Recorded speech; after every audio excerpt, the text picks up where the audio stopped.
Pouvons-nous nous orienter dans ce chaos? Comment distinguer la vérité du mensonge, le bien du mal déguisé?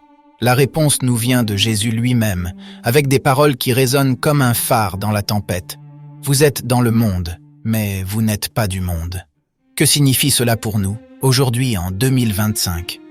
C'est une clé essentielle pour démasquer les loups déguisés en agneaux, pour voir au-delà des apparences et reconnaître l'antéchrist qui se cache derrière les promesses de paix et de justice terrestre. Être dans le monde, mais pas du monde, signifie vivre ici, dans cette réalité faite de chair et de sang, mais avec le cœur et l'esprit tournés vers le royaume des cieux. Cela signifie ne pas nous laisser séduire par les logiques de pouvoir, de violence et d'ambition qui dominent cette terre. Tous ceux qui poursuivent les finalités du monde, en déclenchant des guerres, en dévastant des peuples, en accumulant des richesses au détriment des plus faibles, ne peuvent pas être du côté du bien, peu importe la beauté de leur discours. Pourquoi?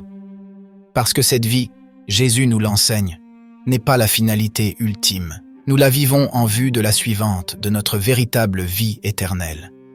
Aucune violence, aucune conquête terrestre, aucune justification humaine ne nous garantira le royaume des cieux. Réfléchissons.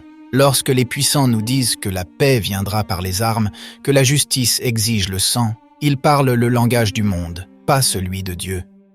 Jésus nous a enseigné un autre chemin. Heureux les artisans de paix, car ils seront appelés fils de Dieu. Il a dit, celui qui prend l'épée périra par l'épée. Démasquer l'antéchrist signifie regarder avec les yeux du Christ, refuser la tromperie de ceux qui veulent nous convaincre que le mal peut produire du bien. Celui qui sème la mort et la destruction, même enveloppé d'un manteau de fausses vertus, n'appartient pas au Seigneur. Nous, disciples de Jésus, sommes appelés à vivre autrement, à choisir l'amour, la prière et la vérité, même lorsque le monde nous ridiculise ou nous persécute.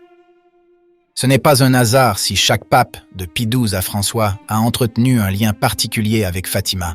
Jean-Paul II, après l'attentat, fit enchâsser la balle qui l'avait frappé dans la couronne de la statue de la Vierge.